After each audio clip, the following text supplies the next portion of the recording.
So, welcome again to yet another session with the Medicine Man, and thank you so much, Salil, for having brought in these two veterans to discuss about the challenges that industry is facing.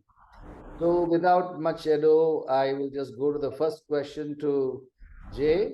Do you think that this shift from product to customer centricity will drive future growth in a cluttered and competitive market like India? If so, then what are the hesitations today? I think you made some interesting points when we discussed about your company, that how your value proposition is so different from the regular ones, and you are meeting what the patients are looking forward to. So it would be really nice to hear from you as to what your thoughts are on this. Thank you very much, Anup. First of all, thank you for having me here, Sali and Anup. Shakulji, good to connect with you. Uh, yes, indeed, Anup. In fact, I feel we have seen the IPM proliferate in the last 2 decades, surely. Thousands of companies, thousand more of brands. Yet patient satisfaction is hardly moved up. In fact, in the Azadi Ka Amrit Mahotsav, we are still letting them fend to themselves.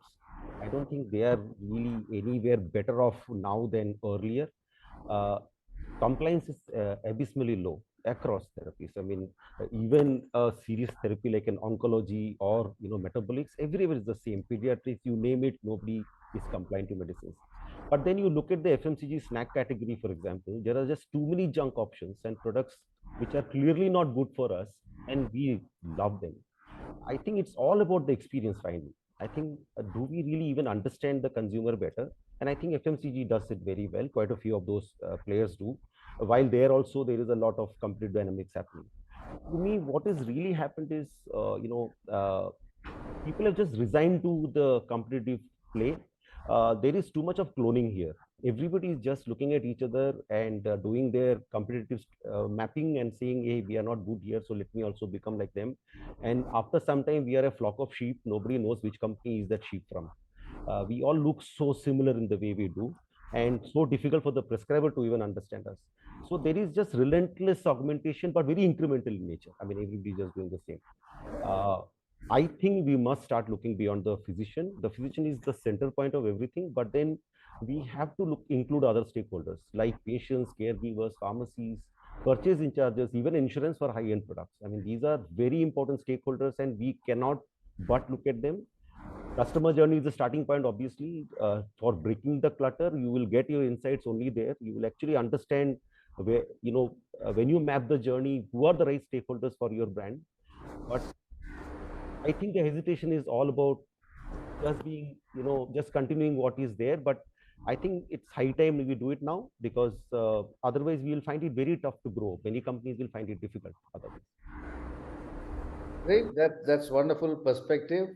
I think music to Salil's ears, because he always says that why does pharma look at only one stakeholder? That everybody is a stakeholder, from the patient to his caregivers to his relatives, and so many others now in the customer journey, as you said. So that's wonderful to hear, and the lessons that you said from the FMCG, because I think they are very close to customers. There are no middlemen there, so they just have to make sure that the customer keeps consuming what is being offered. And here we don't even know how much of what has been prescribed is actually consumed, and whether the patient repeatedly comes back for the same company's product. So Shakul, nice to have you as always.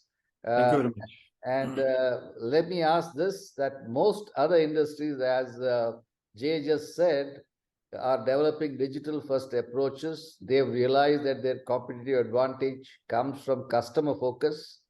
This means that engaging their customers and creating great experience for them. This is how loyalty is actually built. What has been your experience and observation when it comes to pharma? Thank you very much. And thank you so much for having me again, Mr. Salil and Mr. Noop. Always enjoy. Nice to connect. And so I'll not, basically, I'll only agree with what all that Jay said, that there has to be multiple stakeholders. Coming to your question directly. See, for me, I'll tell you something from the very ground level, because I come from there. Okay. So what are the words that we are talking about? customer important or product important or where the center should be. Somehow these all forms have been relevant ever since. Okay. So when we started this profession, let us say 25 years back, we were taught to know what is important for doctor. And there was a model taught TSS that talked about time, space, and specificity. So what is the time available and how specific you can be, and what the space, how can you get that space from a doctor? So the only thing that had changed, if I'm allowed to use one kind of analogy here, like earlier for communication, we were writing in lands or postcards, few letters, and we wanted to be, sure that whether my letter is received by somebody or not. It was like you sent one acknowledgement and he has to sign and send. So today, if we see, the forms of communication have become digital. The things are the similar. If you want, whether it is read or not, even on WhatsApp, you can adjust those things. Or in emails, we put those, it is read or not, we can come to know. So methods have changed. And what has happened, the communication remains the similar kind, but it's totally digital. Now, here my observation has been that more than understanding, I think there is a lot of confusion, okay? Because when I talk to people, they understand basically that something came from company on WhatsApp, or reminding a doctor about my product on WhatsApp is digital marketing, that's what I'm doing. Or sending an emailer to 3,000 or 5,000 or 10,000 customer, I'm very much digital here. Or promoting my product, if it is FSSI product or something like that, on Facebook or LinkedIn or other social media channels. So I'm very much into digital marketing. So either there is a lot of confusion, or there is a lot of naive people around, or they want to understand, or they don't want to understand. And the one who understand, they do realize that yes, there is no other way. Now we cannot go to, and keep on sending those postcards and lands and those letters anymore. Rather, we got to be digital. Then when I talk to my friends who are at a very senior level in good companies, they always have that apprehension as to, let's go digital, but how much to go digital? Or let's try physical, digital, all models, and let's see which one works. So still that state of confusion is very risky here, because by the time one remains confused, the others will take lead here. So to me, I mean, digital is not something an option anymore. It's just the way of life. And the sooner we adopt, sooner we understand, it's better. For me, the best way to do this is, like, I'll be very open that, I don't understand technology as much as new generation understands. So what we have to give them a lot of space in our meetings, in our places, have them around, and hear them, what they have to say. With our experience, maybe we can see that, what will work, what will not work, but give them allow them to try a lot, and allow them to have a good shot here. They have a lot to say and they want to experiment. Now here we have to be mentally ready that when the word experiment itself says, chances of going wrong is also, included. Stay prepared for that, because try 5 things, maybe 2 or 3 things don't work. That should not demotivate the team. So whether it works or not. Now, customer centricity. Let's go to another analogy here. We talked about Hyderabad and all those things. Even a beetle shop owner knows where to keep my shop. Exactly, you have a biryani here in Hyderabad, come out, there is exactly the pan shop. So is he, I mean, MBA from Harvard or somewhere, like he also knows where is my customer and what my customer will need and which customer will come here. And he knows which product to sell.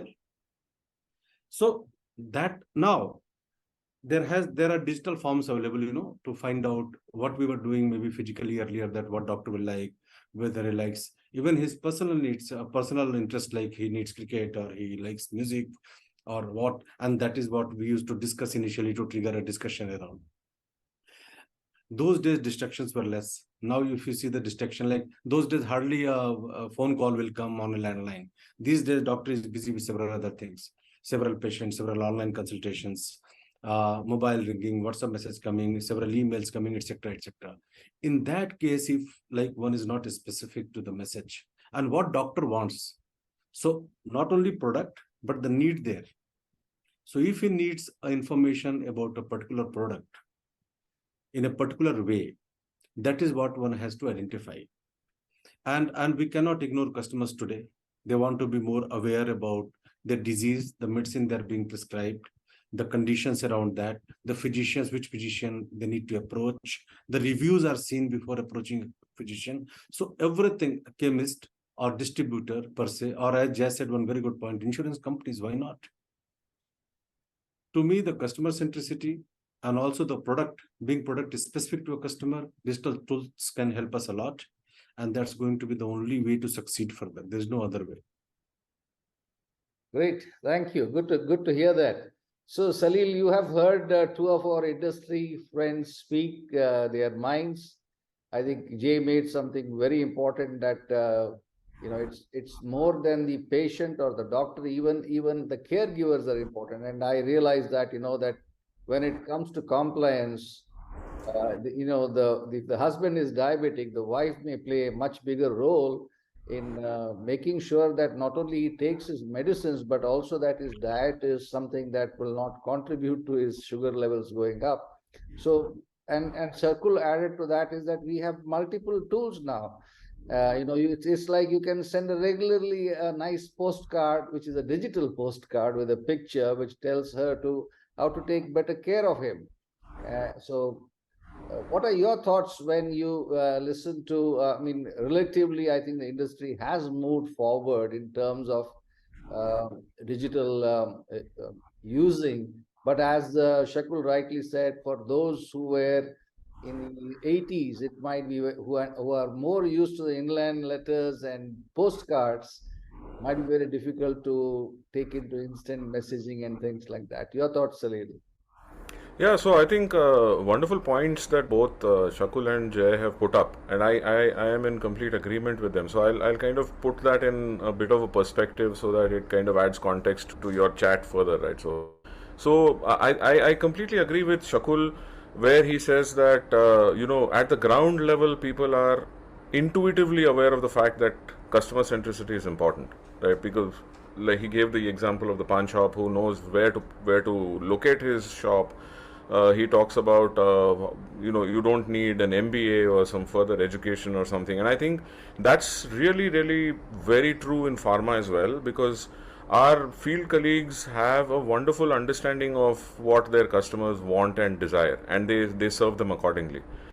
Our problem is that in the past we were not able to centralize this because of a lack of technology or a lack of resources in which or a way in which we could actually centralize those relationships. So those relationships stayed with every individual field colleague. And today what we see is that, or not today, for what we've seen as a result of that is that when a field colleague leaves, he takes the relationships with him. And that is why a vacant territory can be sometimes a big problem for the company. So I think today with digital technology, centralizing those relationships, centralizing that data, understanding and keeping track of what customers are doing, making sure that you are able to analyze their behavior, their psychography. There are so many different aspects that a data analytics tool, even a basic one, a data analytics tool can give you, helps you to know more, to analyze your customers better and create an ability to build a service that is very relevant to each of those doctors in a personalized manner. And I think that is where we are not able to see the change that the pharma industry should be driving. So while we may intend to have customer centricity, and I don't think pharma marketers will agree when I say that we are not customer centric, but we are very product centric. Somewhere down the line, the services or the campaigns that we run out through head office, a patient assistance program, or a diagnostic camp, or anything that we might do, we think about it from that doctor's perspective, and the expected outcome from that activity is essentially increased sales for my product. And so therefore my question is, are we really customer centric, in the sense, are we really serving our customers well, or do we have at the end of the day a product centric agenda in that? So I think those mindset shifts are required to be able to understand that sales is an outcome, it's a consequence of serving that customer. So the focus has to be on serving that customer, and then whatever else is going to happen, the consequence will always be good. If you get the process done right, then I think the consequence will always be good. Great. Thanks, Salil. Jay, you have spoken very well about how your field force people are getting more time with the doctor, 5 minutes to 7 minutes, because they are talking of something that is of interest to the doctors and their patients, because you have these probiotics that is not only available for diarrhea, but also for constipation, something that people would not have thought about. So there are interesting topics that you have talked about. And one of the consequences of the pandemic is that pharma companies have rejigged their portfolios to include DTC products with both RX as well as OTC profiles. This requires a change in thinking, doesn't it? Or are we going to market with this new portfolios, rejig portfolios, with the same old kind of CRM mindset that we have? What are your thoughts on this? Very much so, Anup. In fact, I think it would have taken maybe another 5-7 years, but then pandemic just hastened it up. That's a great positive fallout of the pandemic. We are just forced to look at the consumer side. There are, as you said, many companies coming with portfolio which is more tuned towards the consumer side, the OTC side. And I think people are now looking at the pharma market are looking at beyond traditional ways. Digital is surely in, and like Shakulji said, I mean, there is a lot of things happening now. People are trying to understand. I really like how Salil put it all together. I think many marketers are now trying their A/B testings. They are understanding the language. They're understanding what is out there, the opportunity which that medium gives us as another touch point. Companies are also starting to realize, I think, that they will need to move beyond the traditional and wrong, according to me, wrong definition of customer. I think, and I really liked the point Salil brought up, which is, am I just happy with the sale which I get, or am I really touching the consumer in that whole process? Because we talk about CRM as a something in the industry a lot, and the doctor's CRM is the patient. The doctor wants the patient to be happy with his or her prescription. And I think, are we actually helping that? Are we helping that happen?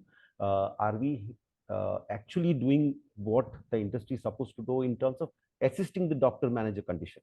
And I think there is so much to be done there. There have been companies, some companies very early in various aspects who have done very well in that area. Take insulin, asthma, and a few such areas, typhoid, TB.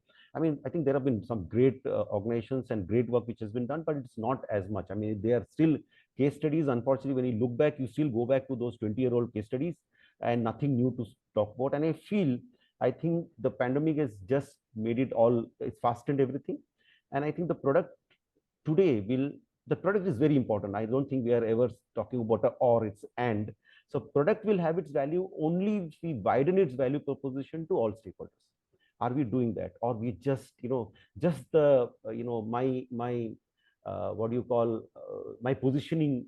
That's not enough. I mean, there is a VP also. There's a value proposition, and how does it make sense to different stakeholders has to be answered for us to build a robust business.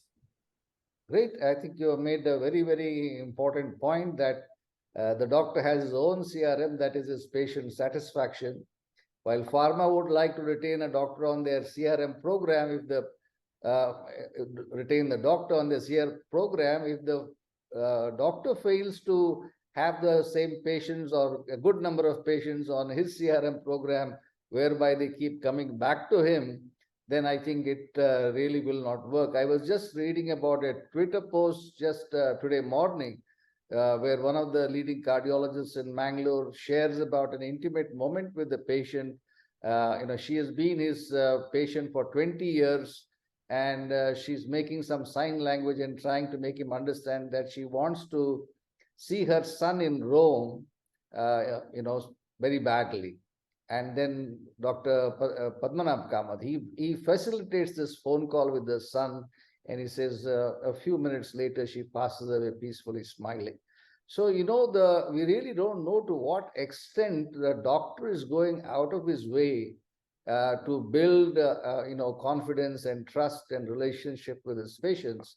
And I think that pharma should understand this. And digital is a great media and a platform for understanding this. If you go on Twitter and spend 2 hours, you get to know all this little trivia, but these trivia give you really insight about specific individual doctors.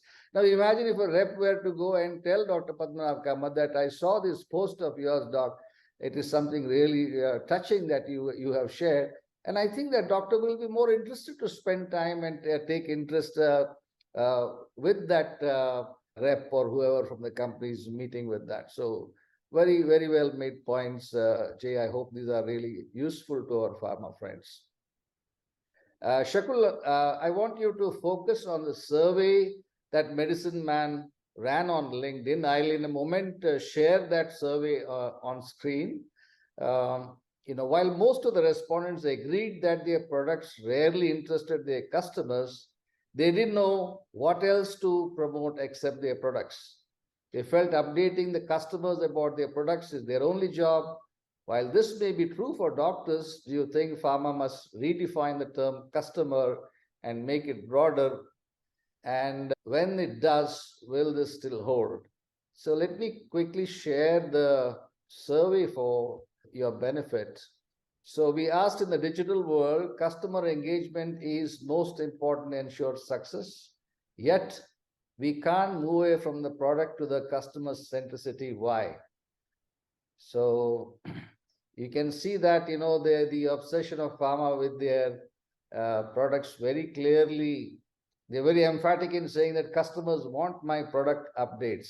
And then we read on Twitter that, please don't talk to me about products. Tell me, how can I help my patients? Can you provide me some concierge services? Because I have to give some regular information to my diabetic patients, which is repetitive and takes my time. So can you help me with that? And then, of course, as Salil said, if not product, then what? So we seem to be, at a loss as to what the customer really wants before we become customer centricity. And I think for many people, it is still continuous update is still my job. Whether he likes it or not, I have to give my update, just like the air hostesses have to make the mandatory announcements before the takeoff. Whether the passengers are listening to her or not is not her concern. She is bound by the law to make this announcements. So I think that a lot of change is required in that. So Shakul, your thoughts on that? Yeah. What could be better example than the recent COVID? How this country got vaccinated. And if suppose industry chose to involve only doctors here, that we will promote COVID vaccine only to doctors. Nobody else will be aware of this product or importance of vaccination. I don't think that dream would have been, vaccinate these many people. People were educated here, right? And encouraged to take vaccination. And since I come from a vaccine industry, that COVID has done probably one good thing to us, that brought a lot of awareness about vaccination and importance of vaccination. So here, I mean, I don't think of any better example than COVID itself, COVID vaccination itself, where patients are involved and we have the result in front of us. There's no doubt, product will remain important. Centricity, product centricity will remain important. But here now, see, earlier it was like RCPA. RCPA, again, probably even now, mostly it is thought that, I'm being customer specific.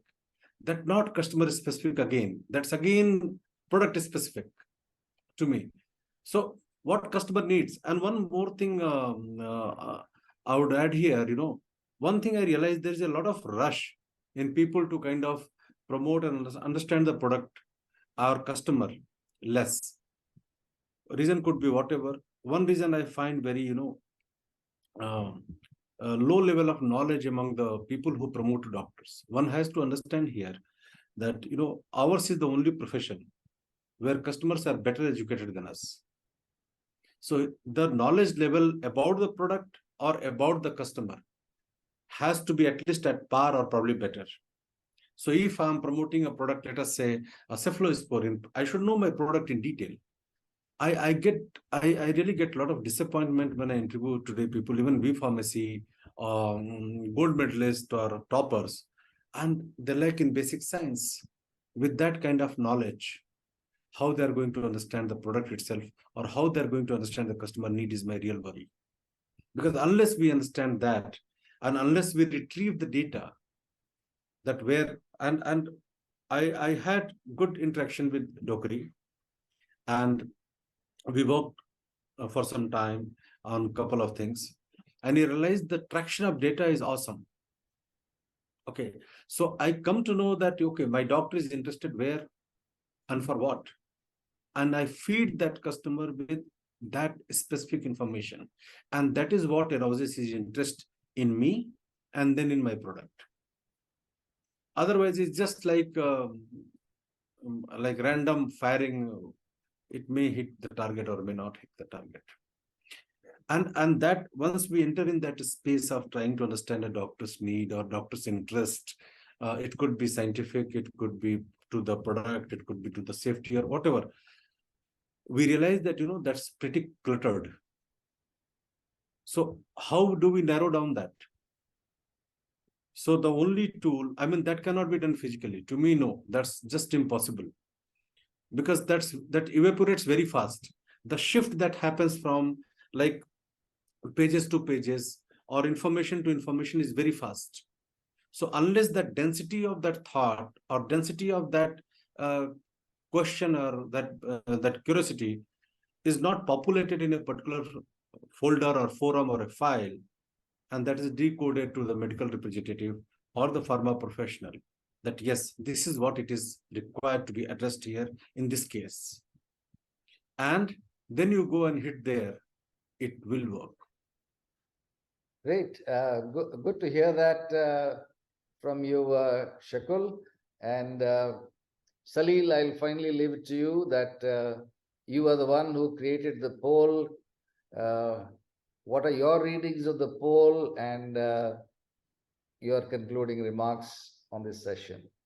Again, fascinating discussion. Thank you for very effortlessly moderating this whole session, Anup. I think I'm taking points from both Jay and Shakul, whatever they spoke, and I think there is a broad consensus on the fact that customers are the most important component of our business. There is no doubt about that. Any business does not exist without customers. And so therefore the focus has to be on serving the customer rather than selling a product. And if that is the case, then I think, how do you focus on the customer rather than focusing on sales? And I think understanding very clearly that sales, it's not an either or. It's just about, do you focus on the end point or do you focus on the process? The customer becomes the process, serving the customer becomes the process, getting the sale becomes the end point, right? So in a market where we are hyper generic, we have hyper competition, hyper clutter, 50, 70, 100 brands of one molecule, a product obviously does not become a differentiator. And if the product does not become a differentiator, then how do you start to have any kind of a talk or an engagement with our customer? So earlier or in the West, if you see that literature is printed in the West about customer relationship, there is a lot of focus on talking about the science, talking about the product, talking about a clinical trial program, and so on and so forth. Unfortunately, that's not a model that we can replicate in India because very few of our products have that kind of differentiation. So then what do we do in India? So I think our rules for India in terms of pharma engagement should be slightly different, where our competitive advantage doesn't come from the product. Our competitive advantage comes from our ability to engage with the customer. So in the West, science and clinical programs are used to engage with the customer. If we have a portfolio which is differentiated like Inspera, or which has vaccines or a little less clutter as Shakul's business does, you might have that advantage. But what happens to the average generic company? where I have cough syrups and tablets and slightly more differentiated formulations, which maybe 10 other companies are also making. I don't know whether a product can differentiate, and if a product doesn't differentiate, I think the service part or engaging with the customer, we'll have to search for new ways to engage with the customer, and we cannot engage with a customer whom we know little about. And so, therefore, understanding the customer, spending a lot of time trying to get as much as we can get from the customer. I think Shakul's point on RCPA being more oriented than customer oriented is a wonderful one. So most people will come back and say, of course, I do customer research, which is basically going to the chemist and asking, but that's not enough. And today tools are there which enable you to get all that information. That's the biggest difference that the old world has from the new one.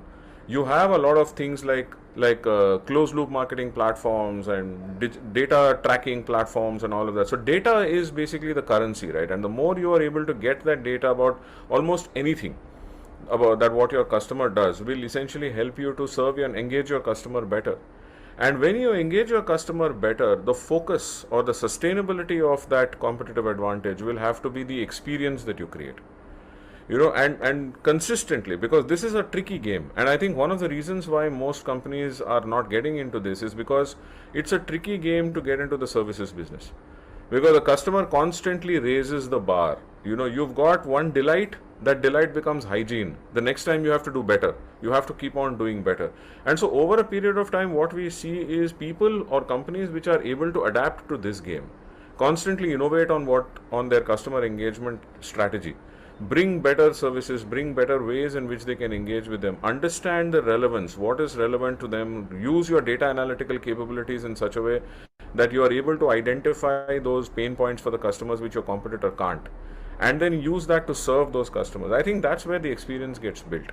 It's not an easy game, but then the future is not made for companies that will just sail into it, right? So you have to be able to think differently. You have to challenge your existing business model, and you have to say that becoming more customer focused, I think, is the future of this game, rather than continuing to stay with product centricity.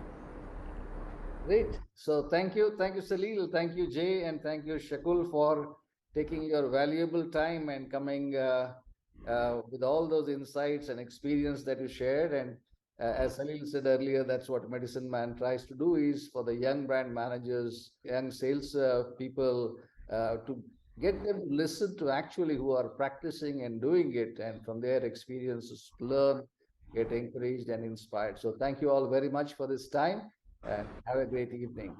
Thank you so much, Anup. Thank you so much. Thank you, gentlemen.